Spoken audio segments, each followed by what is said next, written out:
My parents completely erased me from existence for a decade after my adopted sister framed me. But when her web of lies finally caught up to her 10 years later, I didn't just watch their perfect family burn to the ground. I handed the matches to the man who ruined them, and I let my father die listening to a dial tone. I am Caleb. I am 28 years old, and my original life ended exactly 10 years ago on a Saturday night. In the Harrison household, weekends were less about family bonding and more about high society performance art. My parents, Arthur and Helen, were obsessed with their image in our suffocatingly wealthy suburb of Crestview. We were a living, breathing country club brochure. My dad was the stoic, high-earning financial advisor who loved humble bragging about his portfolio. My mom was the ultimate hostess, capable of baking a flawless tart while ruthlessly gossiping about the neighbors. Then there was Marcus, my older brother, a spineless carbon copy of my father. And finally, there was Maya. She was my adopted sister, brought into the family when she was 8, because my parents felt their perfect family portrait required a daughter. That fateful night, she was 16. For years, I was her protector. I helped her with her biology homework. I chased off the neighborhood kids who bullied her for being adopted. I was the safe, dependable brother. Or so I stupidly thought. The night my life ended was my parents' 20th anniversary. The house was packed with 50 guests, aunts, uncles, local politicians, and the country club elite. The air in our massive dining room smelled of catered salmon and my mother's overpowering floral perfume. I was 18, a high school senior. I was in the kitchen refilling the silver ice bucket, feeling on top of the world.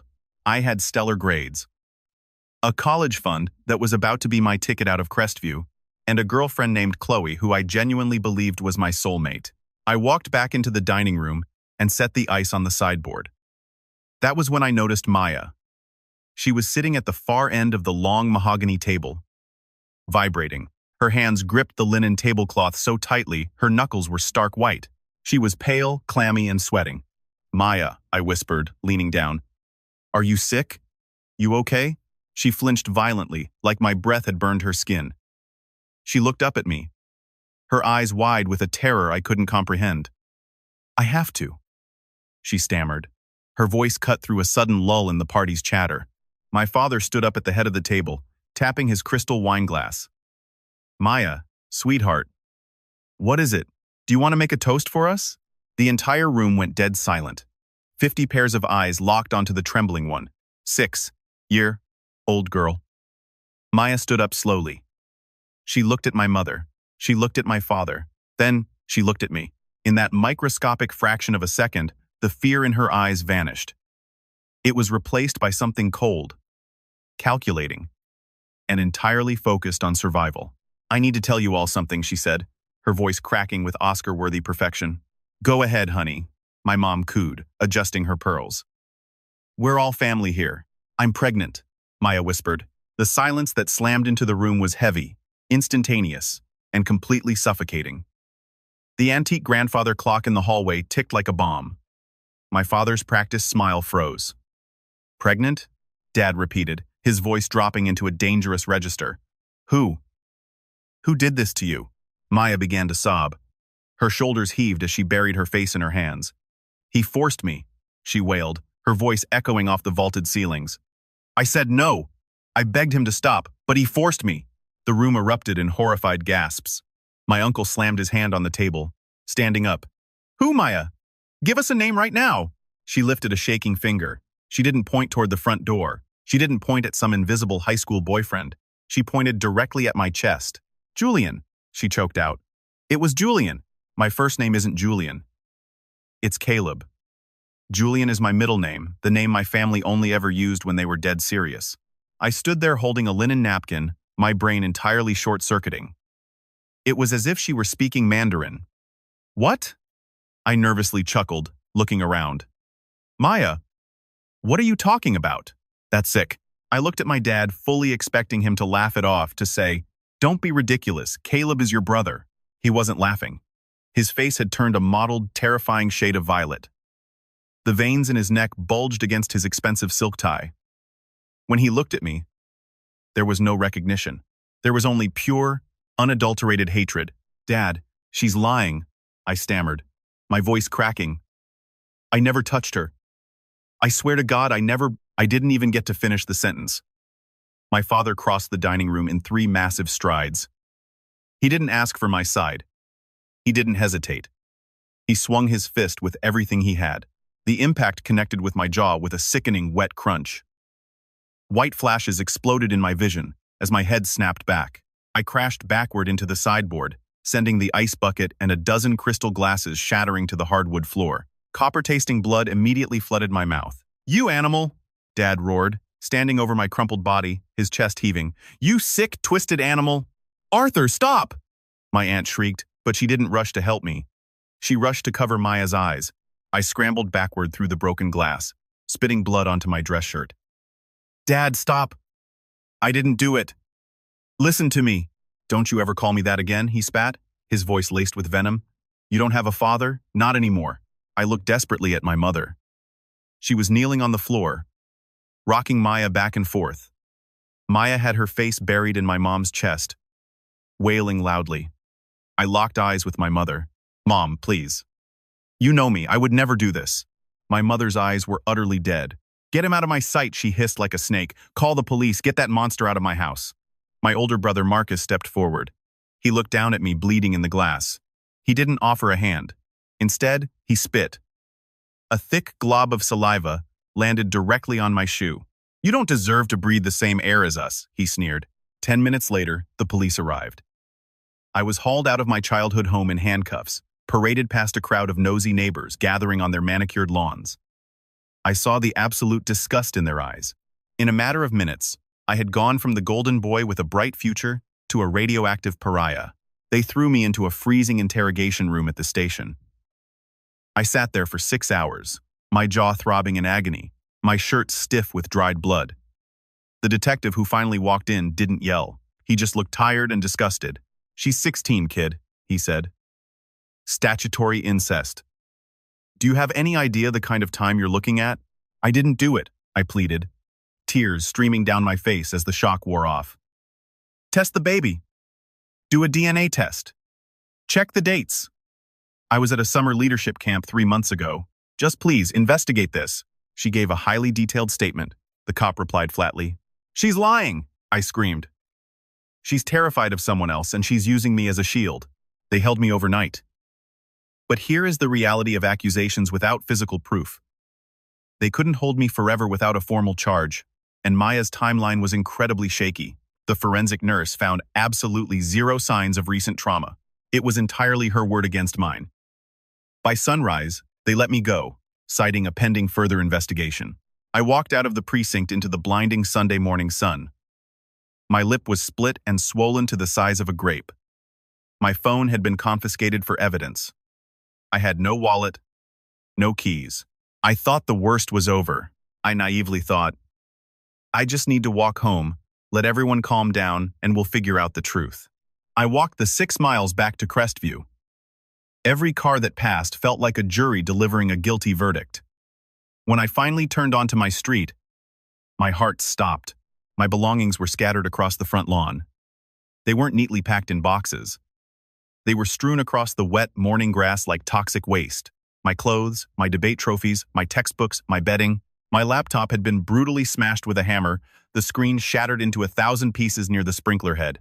The heavy oak front door swung open. My father stepped out. He wasn't in his suit anymore.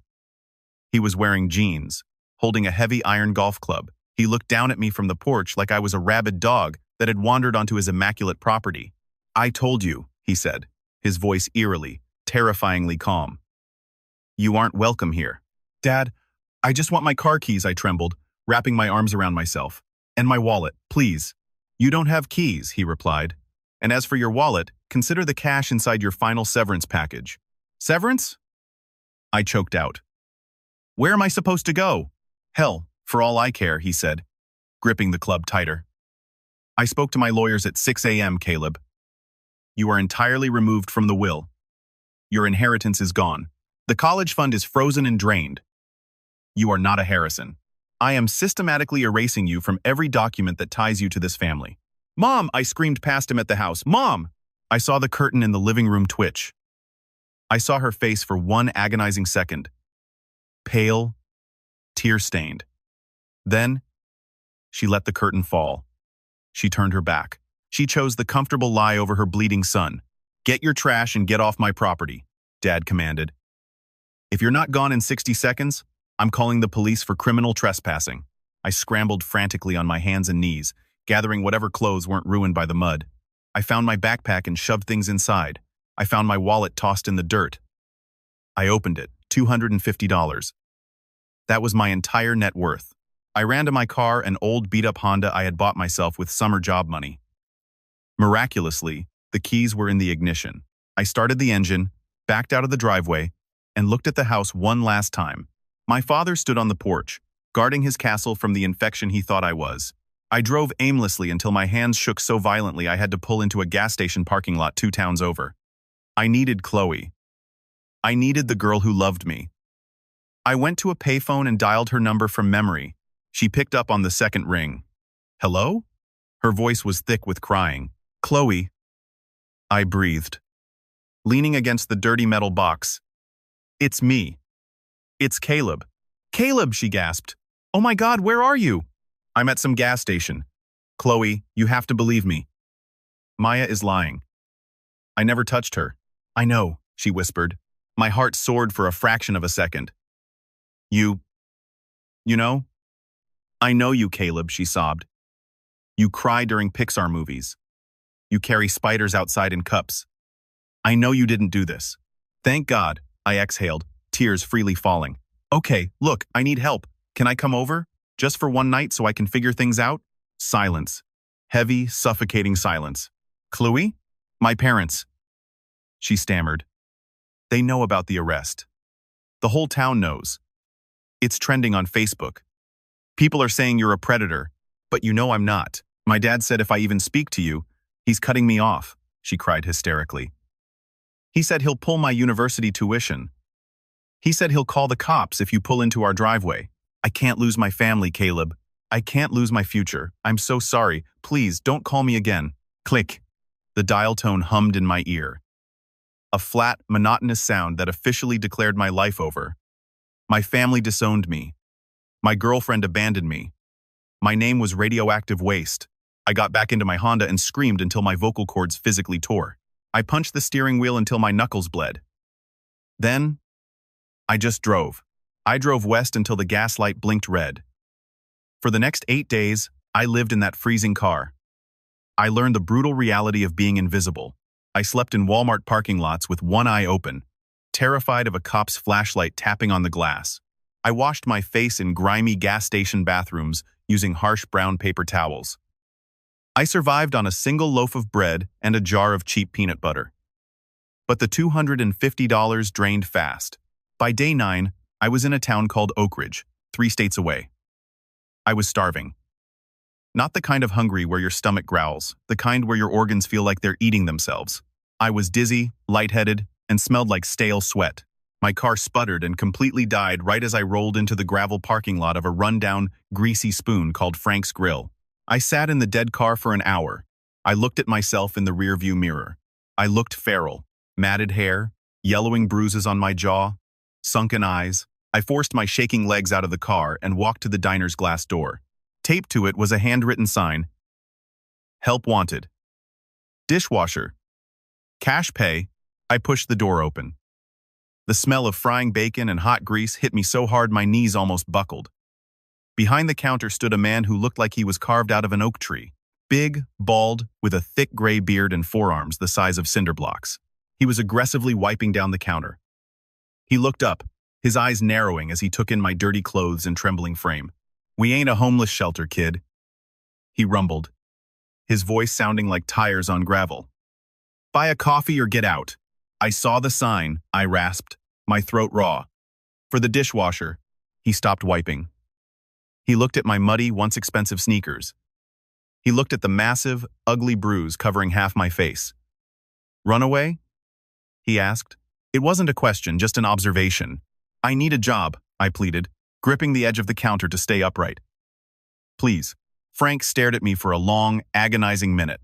Then, he grunted. He reached under the heat lamp, grabbed a massive bacon cheeseburger, and a basket of fries that looked like a messed up order, and shoved it across the counter.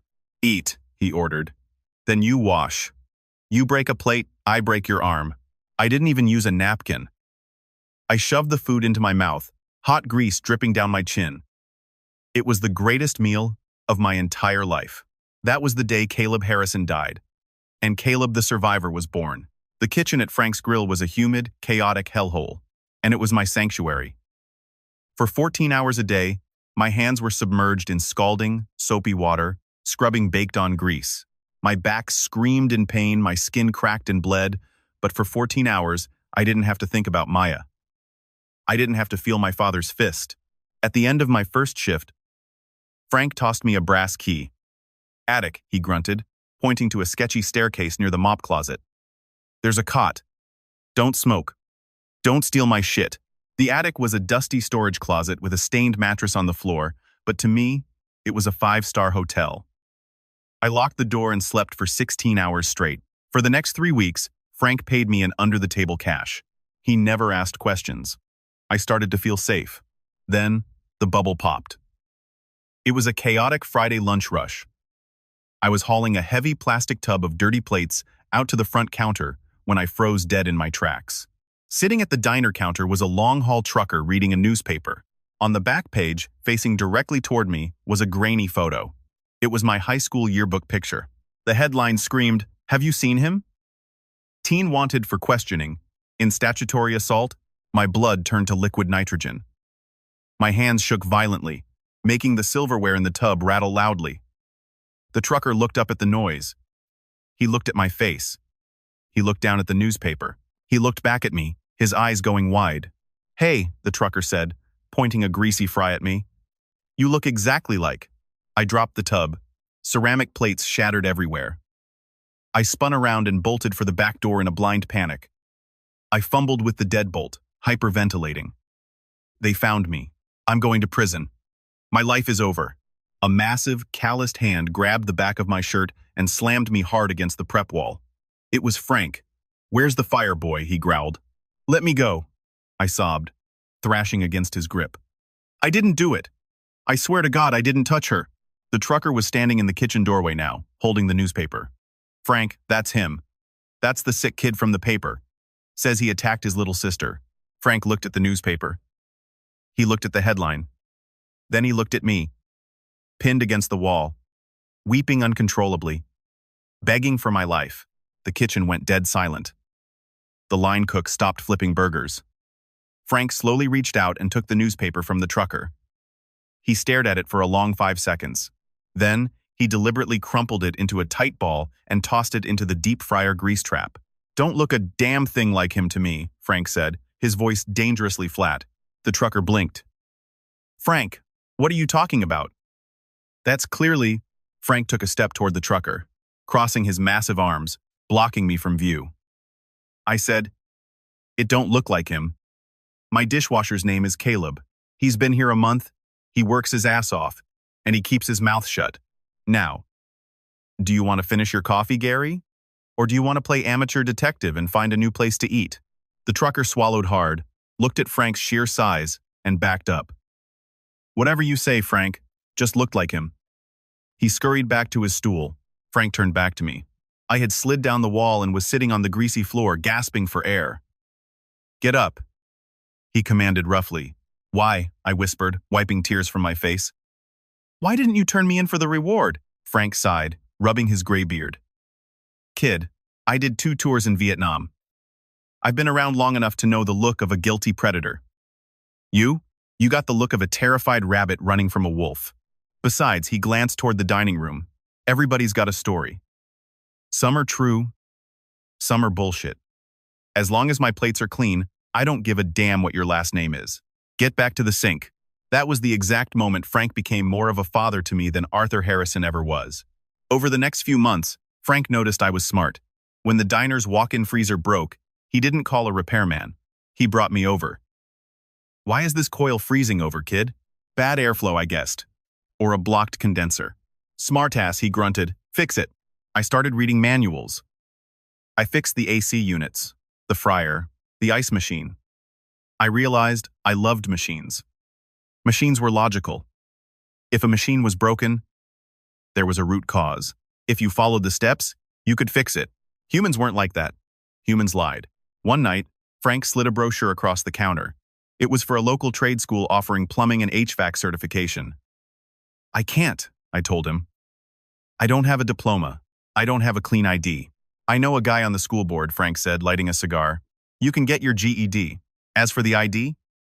He pulled a thick manila envelope from his apron and tossed it to me. This is a chunk of your wages from the last 6 months. I've been holding it back so you wouldn't blow it. Hire a lawyer. Get a legal name change. Stop hiding in my attic, Caleb. Go build something. I opened the envelope. It was packed with crisp $100 bills. My eyes burned. Why are you doing this for me? Frank looked out the window into the dark parking lot. Because my son would have been your age. If he hadn't made stupid choices. Don't waste this, kid. I didn't waste it. I studied in the attic until 3 a.m. every night. I got my GED. I got my trade certifications. I legally changed my name to Caleb Atlas, taking the name from a mythology book because I felt like I was carrying the weight of the world on my shoulders. Caleb Harrison was permanently dead. Update 1. 10 years passed. I wasn't scrubbing dishes anymore. I was the founder and CEO of Atlas Plumbing and Contracting. I started with one rusty van. I was relentless, with quality and honesty. I hired guys who needed second chances, guys with minor records who just needed someone to believe in them. One summer, I was working with a new hire named Toby at a wealthy woman's mansion. She came screaming into the kitchen, accusing Toby of stealing her $10,000 diamond watch. Toby was terrified. I had a record. And he knew the cops wouldn't believe him. It triggered every memory of my own false accusation. I stepped between them, calmly removed the HVAC return vent cover, reached into the ductwork, and pulled out her watch, which the high-velocity fan had sucked in. She snatched it without an apology and kicked us out. That incident cemented my reputation. Integrity became my brand. By the time I was 28, I had a fleet of 15 trucks, a massive commercial warehouse, and a receptionist named Tara. I was pulling in a salary that made my father's country club money look like pocket change. I bought a beautiful house with a massive yard for my golden retriever, Buster. I had won the game of life. But victory is a solitary confinement, when you have built a fortress to keep everyone out. Then came the Tuesday in November that tore the walls down. I was sitting in my executive office. I had just signed a multi-million-dollar contract for a new downtown high-rise. The ink was still wet. I should have been thrilled. But I just felt hollow. Suddenly, my intercom buzzed. Caleb? Tara's voice sounded incredibly nervous. She knew the golden rule. Never interrupt me during contract reviews. This better be an emergency, Tara, I said, leaning back in my leather chair. It's a woman on line 1, Tara whispered. She says her name is Chloe. She says she has urgent police information regarding your family. Caleb! She's crying hysterically. The expensive fountain pen in my hand violently snapped in half. Black ink exploded across my fingers. Chloe. For 10 years, I had successfully purged that name from my brain. I had forced myself to forget the smell of her vanilla perfume, the sound of her laugh, and the exact tone of her voice when she chose her tuition over my life. Tell her to go to hell, I snarled, grabbing a tissue to wipe the ink off. Hang up and block the number. Caleb, wait, Tara pleaded.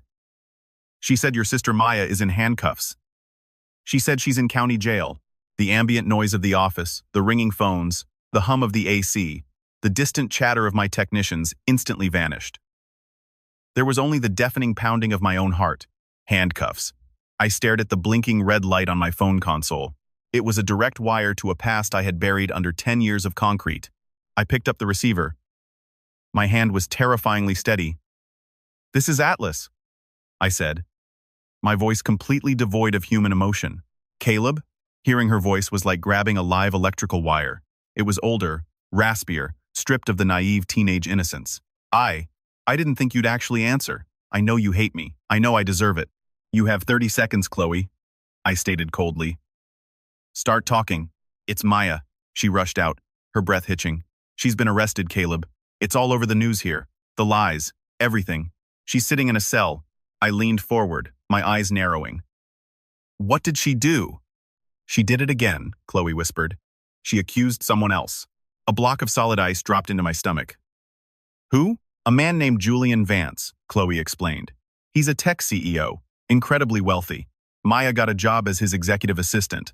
Last week, she went to HR and the police. She claimed he forced himself on her in his private office after hours. She played the exact same card, Caleb. She even claimed she was pregnant. I felt physically nauseous. It was a perfect carbon copy of the script she had written 10 years ago.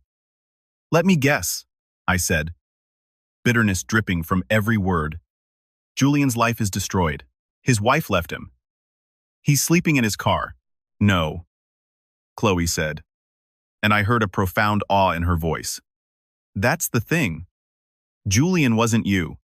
Julian was prepared. Meaning what? He knew she was unstable, Chloe said. She had been dropping subtle blackmail hints for months, trying to extort him for a VP title and a massive salary bump. When she finally went to the cops, Julian didn't panic. He called his lawyers. Caleb. He had hidden security cameras in his office. He had audio recordings. I stopped breathing. He handed the police HD video proof of Maya aggressively coming onto him explicitly rejecting her, and her screaming that she would ruin his life with a fake assault charge if he didn't pay her $2 million. She was caught on tape, Caleb. And... Chloe choked on a sob. On the tape, she bragged about it. She told Julian, I destroyed my brother's life with one sentence, and I will do the same to you. I closed my eyes. The office spun around me. When the detectives played the tape for her in the interrogation room, she completely cracked, Chloe cried.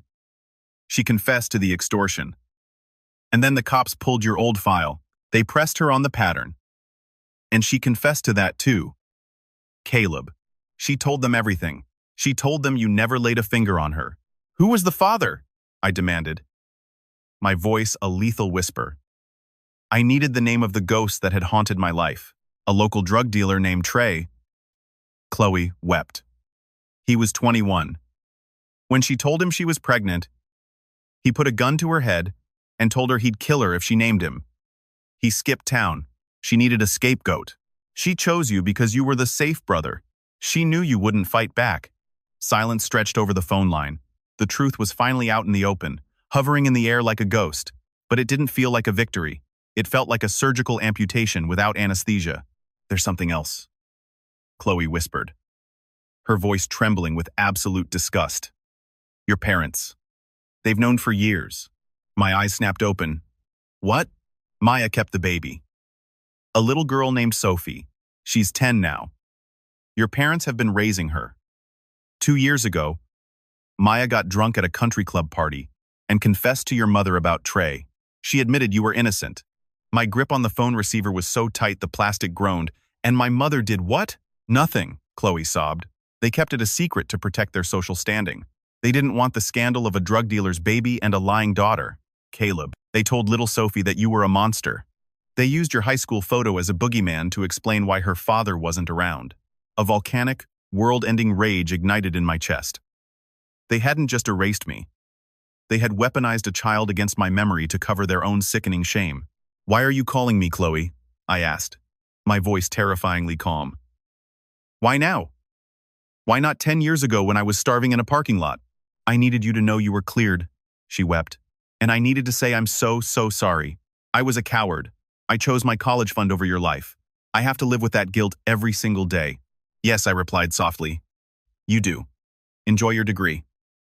I hung up the phone and ripped the cord out of the wall. Update 2. When the truth finally comes out, it doesn't just set you free. It burns everything around you to the ground. Within days, the news hit Crestview like a nuclear bomb. The local newspapers ran Maya's haggard, tear-streaked mugshot under the headline. Local socialite arrested for extortion, admits to decade-old, sibling frame job. The same hypocritical neighbors who had spit on me now turned their vicious gossip toward my parents. My father was fired from his prestigious financial firm. They didn't want the PR nightmare of employing a man who facilitated the destruction of his own innocent son. Marcus's wife filed for divorce. Unable to handle the public humiliation, I watched the empire of the Harrison family crumble from the comfort of my CEO desk, feeling absolutely nothing but cold satisfaction. Then, the rats tried to crawl back onto the ship. It started with my mother. I was in my commercial warehouse inspecting a shipment of copper piping when security radioed that an older woman was at the gate. I told them to escort her in. Helen Harrison stepped out of a modest sedan. She looked shrunken. The imperious, terrifying woman who ruled our dining room was gone, replaced by a frail, graying old lady clutching a plastic Tupperware container. She walked toward me, tears instantly welling in her eyes. "Caleb," she whimpered. I stood there in my work boots, an Atlas polo. My arms crossed over my chest. I didn't flinch. I didn't smile. I just stared at her like she was a stranger asking for directions. "It's Caleb Atlas now," I said flatly. She winced. I made your favorite. Homemade lasagna. I thought maybe. I looked at the cheap plastic container. The sheer absurdity of it almost made me laugh out loud. 10 years of homelessness, trauma, and poverty. And she thought baked cheese was the cure. "I'm not hungry," I said. "State your business." "I came to apologize," she sobbed, reaching a shaking hand toward me. "We didn't know, Caleb. She lied to us, too. She was so convincing. We were victims in this." "Victims?" I stepped forward, towering over her. "You watched Dad beat me until I was spitting teeth. You threw my belongings into the mud. You didn't ask me a single question. And when you found out the truth 2 years ago, you kept your mouth shut to protect your country club membership. You brainwashed a little girl into thinking I was a monster. We were scared," she wailed. "The scandal would have ruined us." "You're ruined now," I stated coldly. "Take your lasagna and leave my property. If you ever show your face here again, I will have you arrested for trespassing." She stood there, completely stunned. She wasn't used to a world where she couldn't manipulate the outcome. She set the Tupperware on a wooden pallet, covered her face, and ran back to her car sobbing. I threw the lasagna into the industrial dumpster. 2 days later, Arthur showed up. He bypassed security and barged right into the executive suite. Tara screamed for the guards, but I opened my office door and waved them off. My father looked older, thinner, but the arrogant sneer was still plastered on his face. He walked into my massive office, taking in the mahogany furniture, the awards on the wall, and the view of my fleet of trucks. "You've done well for yourself," he said, not offering an apology, just a financial appraisal. "Sit down or get out," I said, leaning against my desk. His jaw tightened, the old reflex to strike me clearly twitching in his hand. But he restrained himself. "Look, son, things are a mess. This tech CEO, Julian Vance, is suing us in civil court for emotional distress and legal fees. It's going to bankrupt us, Caleb. He's putting a lien on the house. I need you to call him. You're the other victim here. Tell him to back off. Tell him we've suffered enough losing Maya to prison." I stared at the man who had erased me. "You didn't lose her, Arthur. You enabled her. And Julian isn't backing off, because I'm the one paying for half of his legal team." My father's face drained of all color. "What?" "I called Julian yesterday." I smiled, a cold, predatory grin. "We're partnering up. We are going to bleed you dry. We are going to take your house, your retirement accounts, and every single penny you hid to protect that sociopath. We are blood," Dad roared, slamming his fist on my desk. "We are family." "I'm not a Harrison," I whispered, leaning in close. "You said it yourself. You erased me. I'm just a guy collecting a massive debt." I pressed the intercom. "Tara, send security in to remove this trespasser." As the guards dragged my screaming father out of the building, I felt the last chain of my childhood snap. I was completely free. The civil trial was an absolute slaughter. Julian's corporate lawyers, funded by both of our deep pockets, dismantled my parents.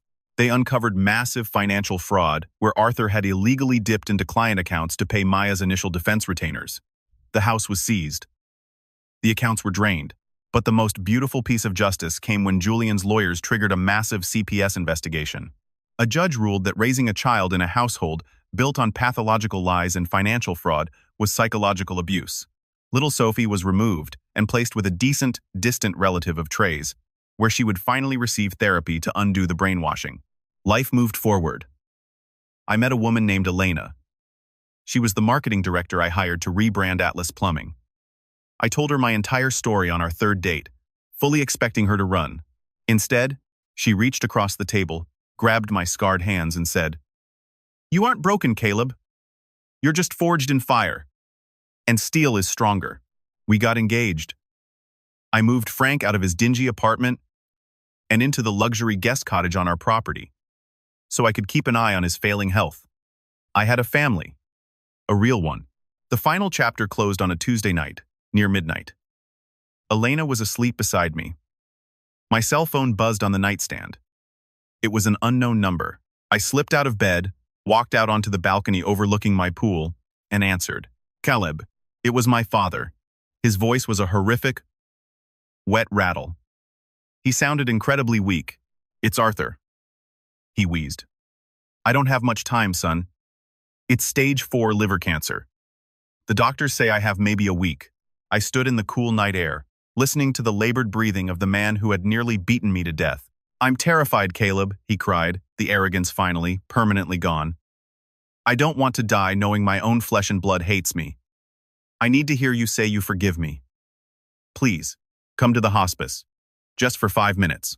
I need absolution. I looked out at the beautiful life I had built. I looked at the lights on in Frank's cottage, where my real father was sleeping peacefully. I thought about the movies, where the hero forgives the dying villain to heal their own soul. But that's Hollywood garbage. Forgiveness isn't always healing. Sometimes, it's just giving your abuser permission to die with a clean conscience. He wanted me to act as his priest, to wash away his sins, so he wouldn't have to face the dark alone. Caleb, he begged, coughing weakly. Are you there? Please, son. Arthur, I said, my voice completely serene and untroubled. My father is sleeping comfortably in the guest house. You have the wrong number. No, wait, please. I tapped the red button. I blocked the number. I stood on the balcony for 10 minutes, waiting for the guilt to hit me. It never came. I just felt incredibly, wonderfully light. I went back to bed, wrapping my arms around Elena. The following week, I saw Arthur Harrison's brief obituary in the local paper. The funeral was private. I didn't attend. I didn't send flowers. Instead, I took the afternoon off.